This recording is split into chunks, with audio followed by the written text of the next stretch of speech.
It's recently come to my attention that Peterson has basically renounced his former commitment to free speech. If you ever want to think about something, that's exactly what you have to do, right? You want to take arguments that are against your perspective and you want to make them as strong as you possibly can so that you can fortify your arguments against them. You don't want to make them weak because that just makes you weak. Have you ever debated a Marxist supporter? Have you ever debated someone who is pro-equality of outcome?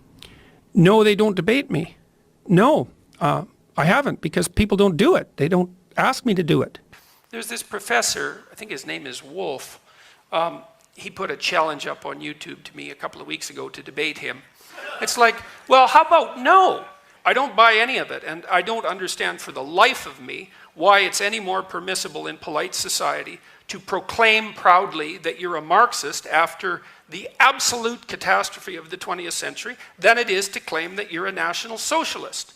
So that's how it looks to me. Can I tell you a story about Jordan Please, Peterson? I would love to hear a story about the weeping professor. Well, you know that there was recently a conference. We were both there. Right. Indeed. In the booming metropolis of Boise, Idaho. And originally when I got called, I don't know how they contacted you, Michael, but when they called me, it was to invite me to debate Jordan Peterson. And now I have to be very honest and tell you that when they invited me, I had no idea who that was. And I never What crossed. a better mental ecology you know, have. it just. So I did what all good Americans do. I went right to my Google and looked up Jordan Peterson. And, you know, I'm not competent, as I've said, to talk about the psychology that he does. I'm married to a psychologist. She has taught me many things. But, you know, it's not my thing. But occasionally he would veer off of whatever he was talking about, how young men should pull themselves up by whatever it is they pull. Yeah, I have to be careful.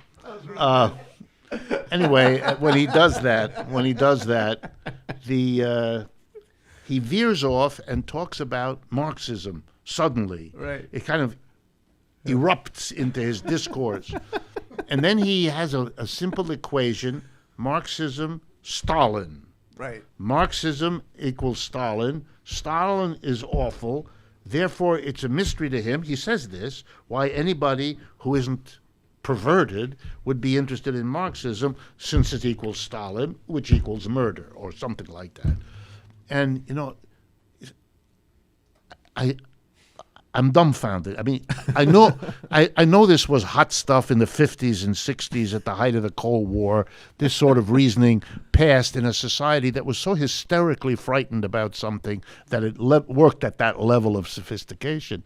But that has all died out. The Cold War isn't here. And that level of Cold War discourse, I thought, had faded with it. Good riddance.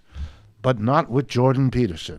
He must have discovered it, I don't know, early last week, and it's very exciting to him. It's new, it's fresh, and he deals with it as if he just figured it out and is helping us all to recognize this colossal insight he had after one beer.